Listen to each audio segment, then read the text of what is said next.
Hey y'all, welcome to my cabin. This is our backyard of our cabin in South Carolina, and I'm here for a while, and I'm going to finish the Crocus House here today, and I'm doing some other really fun stuff too. So let's get started.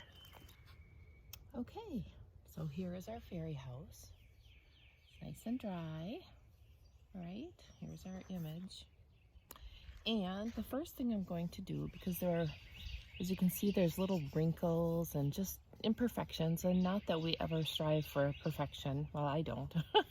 But what I'm going to do is I'm going to take some of this, a flexible sanding pad. This is 220, so it has a fine texture, okay? And I'm going to sand whatever I want to sand. I'm doing it outside. It gets a little dusty, but this stuff sands just beautifully, okay? So, like if you see the edge here, see this edge? Kind of see how that edge is crispy.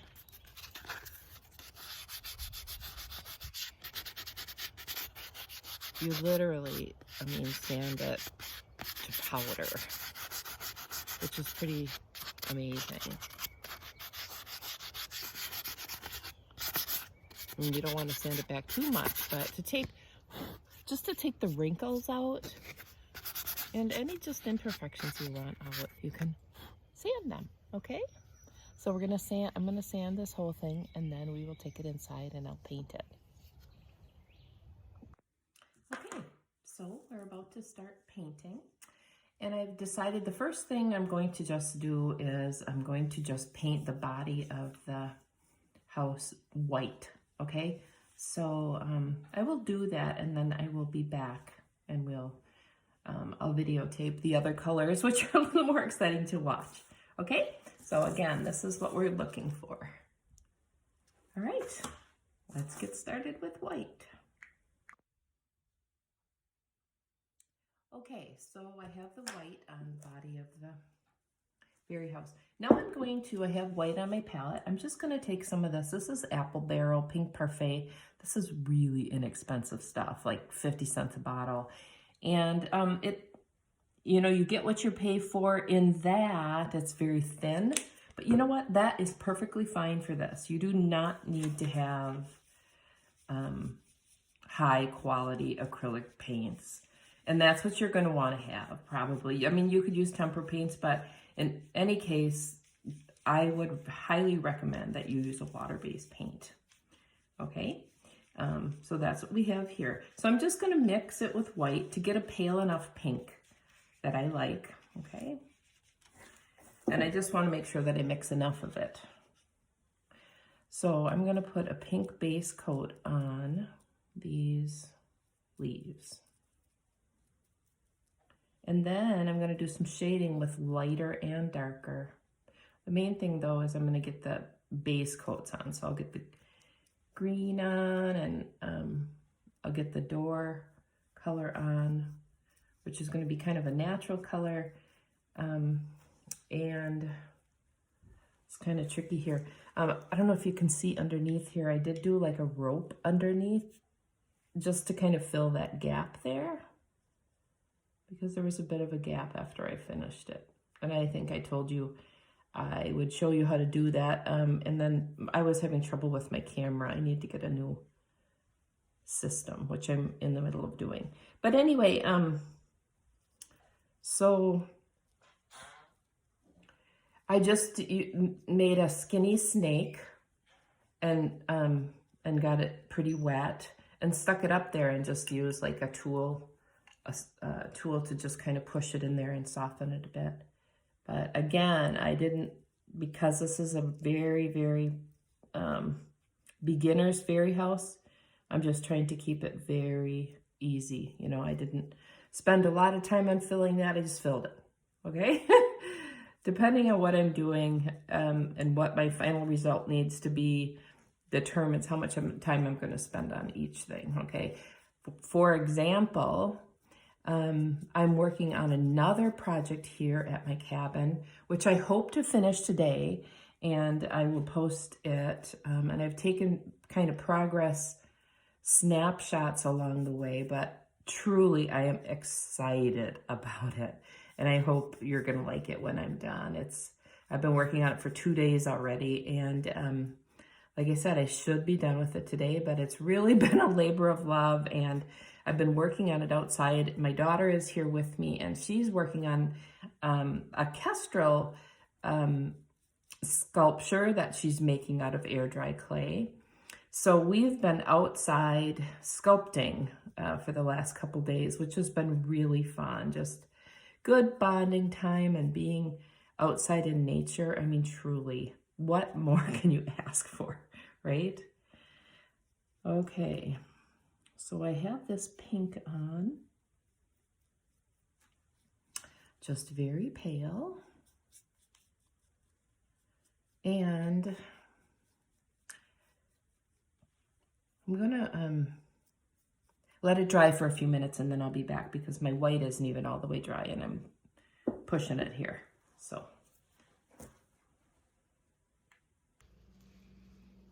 Okay, we're back. The pink is dry. So next I'm going to paint just a basic green on this flower topper. I don't know what it's called. The color I'm using is, again, Apple Barrel Kelly Green. Yeah, as I said, you do not need to use really high quality paints with this. In fact, you could use, if you have house paints, colors that you've used, you know, that are in your basement, and are just kind of laying around. You can create your own colors even. Sometimes, you know, you don't have to, but these are really inexpensive. They're literally like 50 cents a piece. But you can use latex is what I'm trying to say. It doesn't have to be acrylic. I would just recommend that it's water-based and not oil-based, which is really messy and you can't clean it up and it takes forever to dry. I just wouldn't ever mess with oil paints with this. I try to stay away from oil-based products as much as I can anyway, just for the, you know, fumes and stuff. I've been painting so long that I need to be careful about what I'm inhaling. So, all right, so,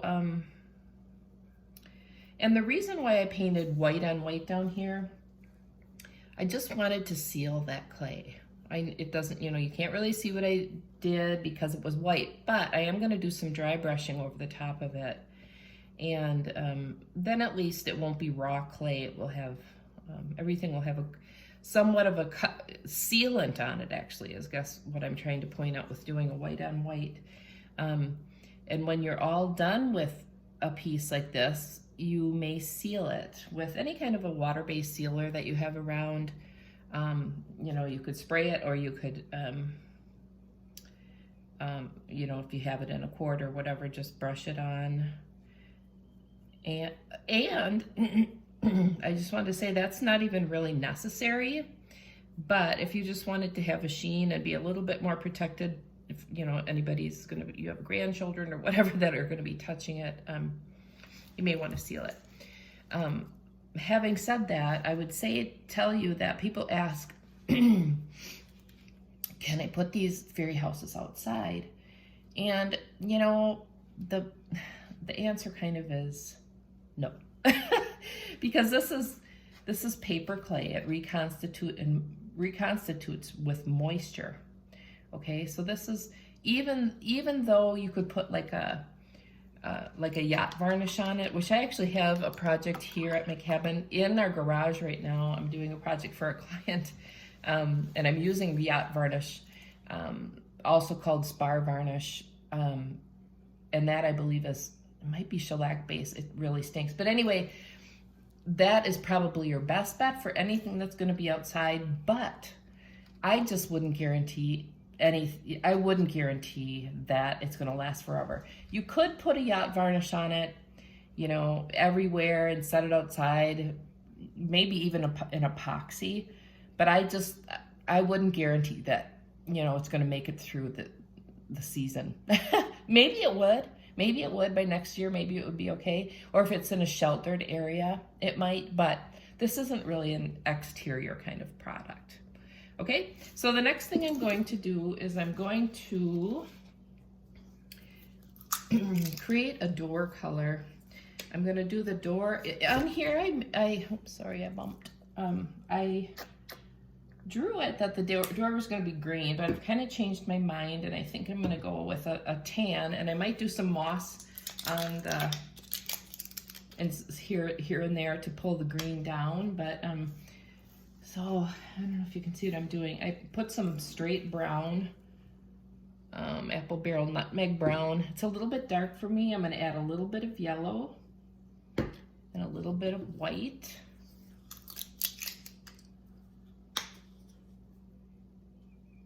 To make just a little bit lighter color.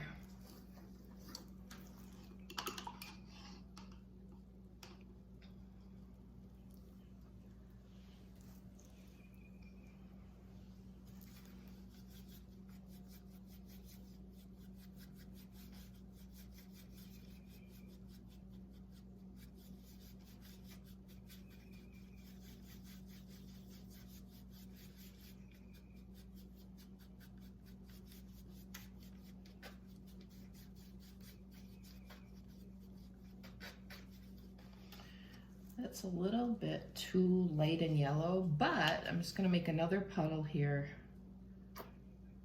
It's a little bit darker. This color might be good for a little highlighting, so I'm not gonna get rid of it altogether. But I am a mixer, obviously. And you shouldn't be afraid to either. Just mix colors, play with them. The only thing I'd say is, you know, if you do that and you mix a color, make sure, like I said earlier, that you mix enough of that color to cover whatever you're going to be painting, because to mix a custom color like that a second time perfectly is very difficult. Okay, so now I'm going to paint the door.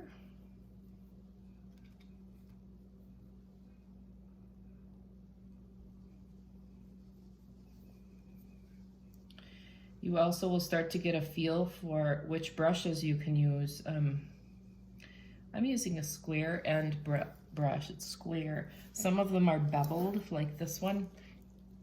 They're called angled brushes, and in a bigger version, they're called sash brushes, and that's what you use to cut in like a ceiling if you were painting a room. I actually tend to use sash brushes most of the time.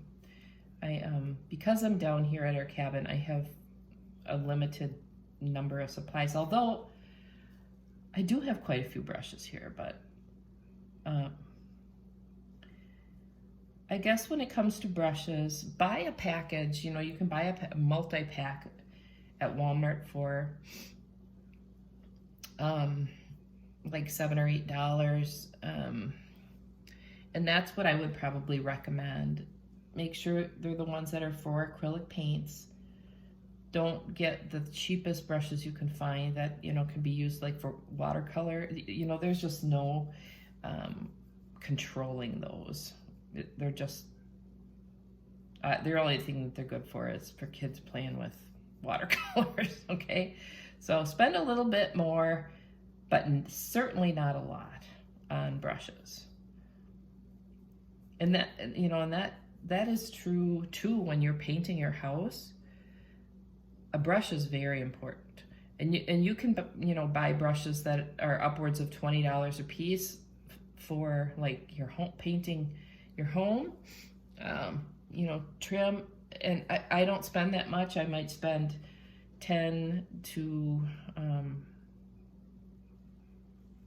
or less, because I do so much painting, and so many of my brushes just get tossed because we always have so much going on, and they don't get cleaned properly at the end of the day, which is naughty, but it is what it is. But I can't use a, you know, really cheap brush. You just don't get the control. The bristles aren't lined up the way they need to be and don't have the quality they need to be.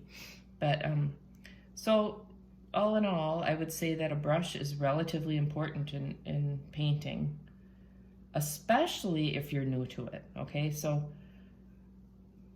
I mean, I've been painting for a long time, so I could you know, I could probably paint with just about any brush. But having a good brush with a nice angle to it helps a lot. Also, if you get a rogue, sometimes you get a rogue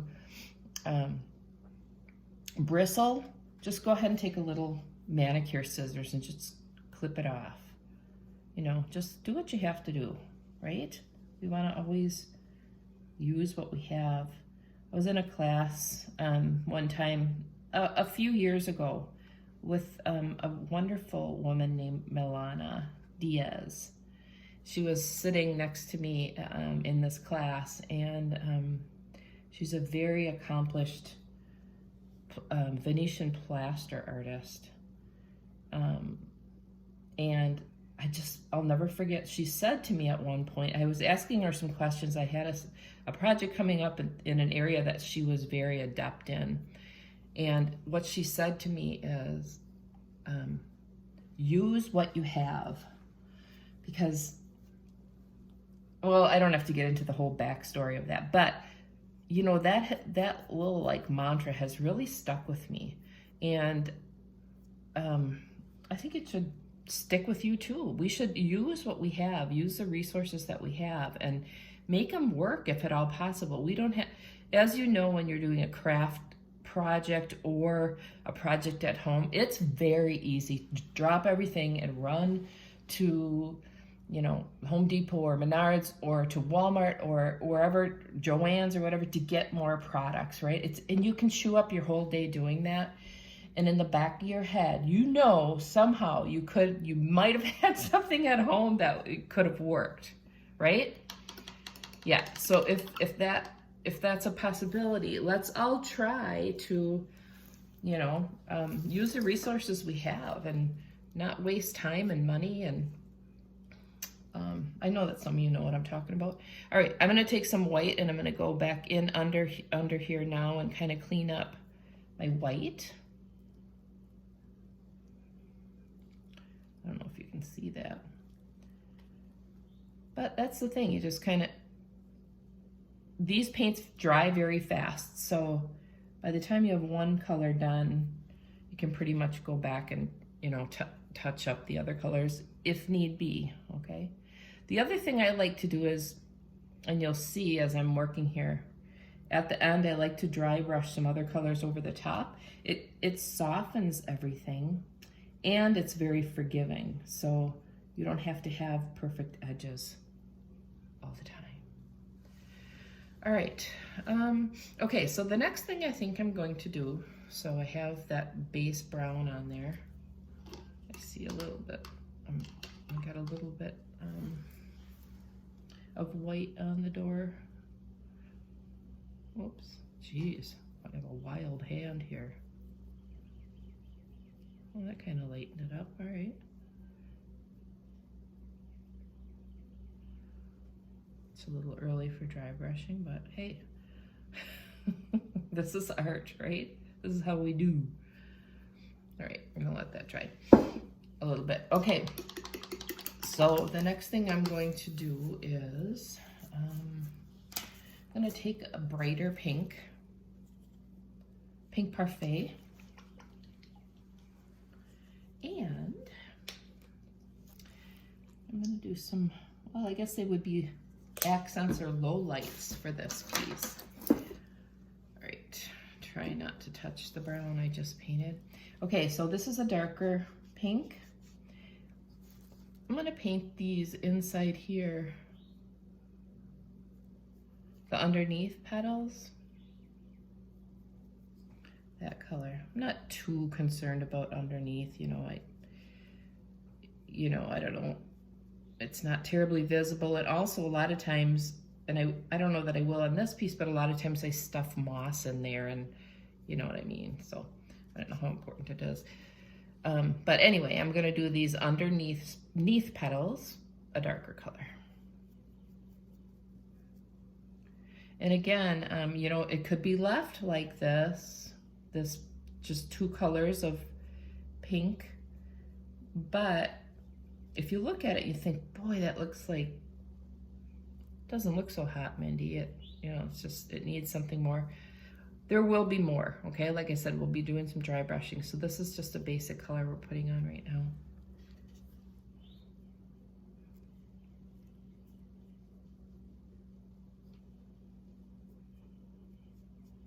I love to paint with other artists and just watch their technique. Some artists are so precise, and I don't know, I love to watch that process. Like I mentioned in another video, it's almost meditative, and I wish I could be more like that. I wish things were, you know, more meditative, but I have to remind myself to be like that. But, you know, their work comes out just precise, beautiful, you know, that's the way they roll. And I'm faster and I guess looser in my work. But I get there, but it's by doing layers, and it's a process for me. Okay, so now I have that underneath thing done. So now, as you can see, some of this darker pink would be up near the top, near the green. So I'm gonna put a little bit of water on my brush, just so this paint is just a little bit more like watercolor.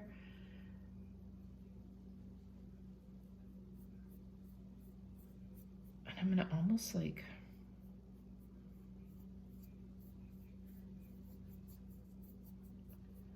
dry brush down these veins.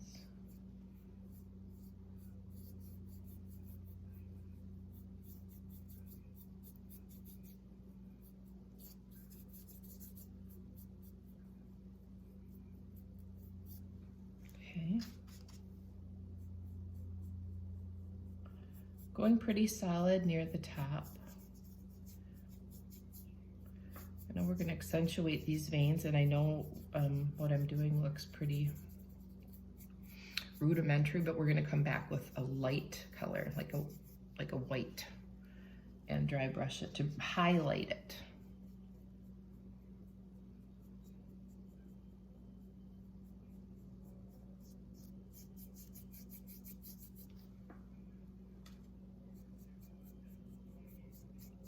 You know, actually, this reminds me, you can actually use watercolors for this too. It's basically, I guess, what I'm kind of doing here by using such watery paint, right?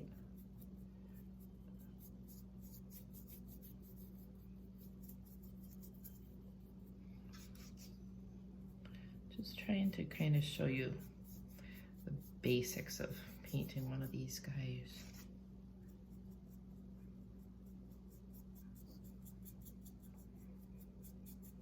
Crocus is near this green, whatever it is, cap or whatever. A lot of times the color will get darker, whether it's purple or blue or pink, but also it would normally be in shadow, which would make it darker also. So when you start to learn about details like that, it looks more realistic in the end. Okay, so let's do this. I'll just do a little bit of dry brushing underneath with some of that watery paint.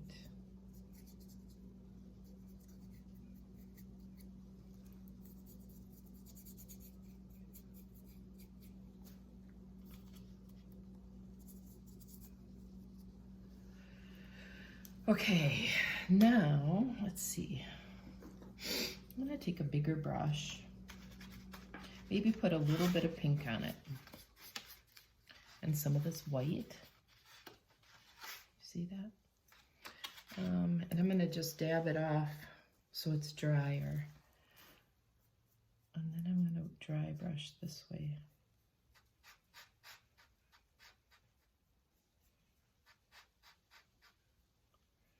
This brush might be a little bit big for what I'm trying to do, but it's what I have here. So now where it's in the recesses, the darker pink, it just kind of cleans that up. Now I'm going to go to the bottom and really brighten up the bottom.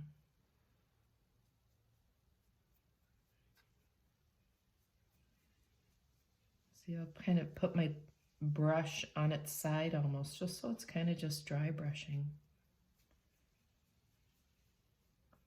And you can just play around with this as long as you want until you're happy. See how that's kind of working?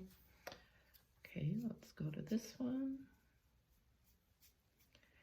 Where it would be laying underneath its neighbor here, keep that a little bit darker.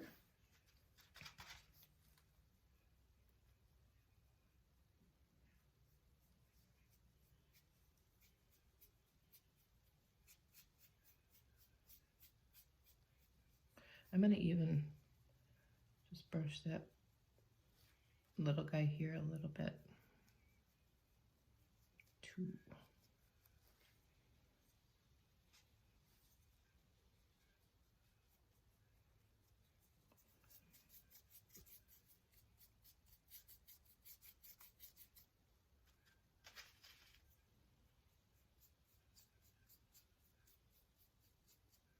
This would be really pretty in purples too, wouldn't it? I guess that's, when I think of crocuses, the first color I think of is like a purpley blue, like a periwinkle. But my mom's favorite color is pink, so I don't know. Been in a pink mood lately. I guess maybe because of spring. All right. And it's spring here, so we're in South Carolina. The blossoms are blossoming. Some of them, many of them, not all of them. Crepe myrtle isn't open yet, which is always really beautiful to see. We have a new magnolia tree, and it looks like it has some blossoms on it, but they're not. I don't know if they're going to open by the time we leave, but there's a lot of stuff around here that's blooming that's just gorgeous. And after a long winter in the north, you know, that is a very welcome sight, feeling, and temperature. So usually spend some time in March down here. Okay. And you know, you could go back and fill that in even more, you know, with a darker pink or whatever, right? I'm going to take a little bit of white now and just go back and touch up some little spots I see with I made with my wild brush. Okay. Now this green, I'm going to take this green and some white, and I'm going to highlight this piece up here.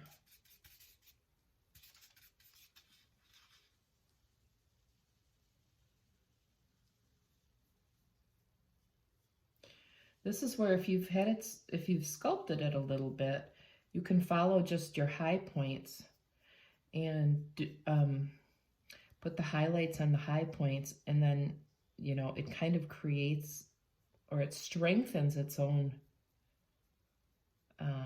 contours, if that makes sense. You're not having to do all the work with your painting. The contours are doing and guiding you a lot, I guess is what I'm trying to say, okay? So sanding it and getting the shape that you like, I think, is worth the time and effort. So painting it becomes kind of pretty simple, but learning these tricks like highlights and lowlights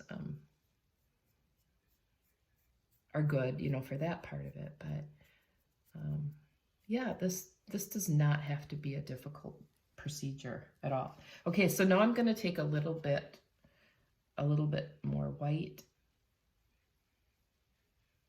and where it would be catching the sun or the light,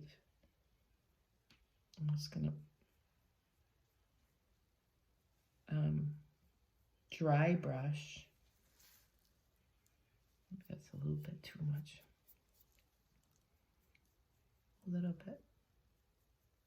A little bit of this almost white green.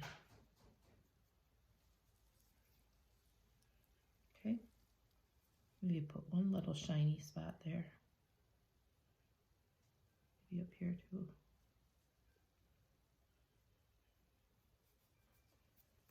Okay, I'm gonna leave that one. Okay, now let's go down to, okay, here's what I'm gonna do now. I'm gonna make a wash.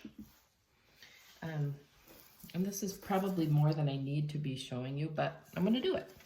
I'm gonna make a wash of water with just a tiny bit of this kind of like tan color, okay?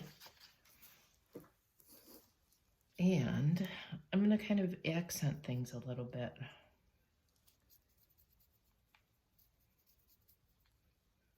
I'll get a little bit darker as I get closer to any element. So I'm kind of creating shadow, just a little bit more interest.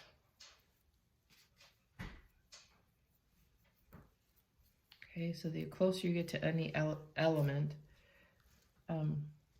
just go a little darker with it. Underneath there, you can go darker with it. I think to keep it simple, I'm going to just do this on the white, but oftentimes I will do this to an entire piece. I'd go over the pink and everything, but I think for this one, I'm just gonna do it on the white. I don't know, I might change my mind later, but I'm just trying to keep things simple. Okay, so around these windows,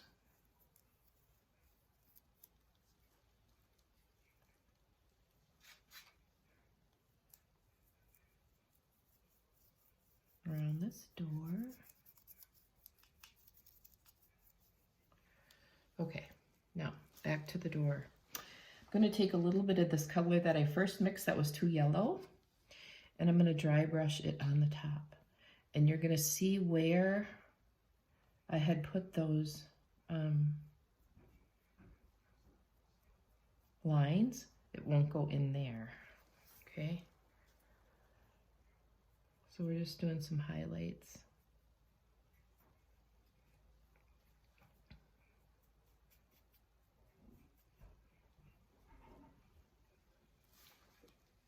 I'll take a little bit of white, make even a little bit of a lighter color than that, mixed with that little bit of gold.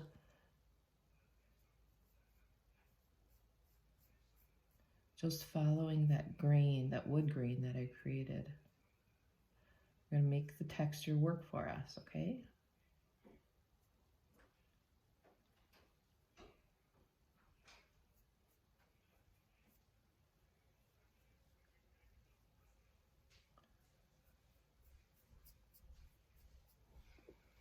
And this is just very rudimentary. We could go back in and we could darken lots of it, or we could put mullions in the windows, and you know, eventually we will definitely get to that point, but I'm just, again, this is just simple instructions for a simple fairy house, and I think it's really pretty. You know, and I'm out in nature here.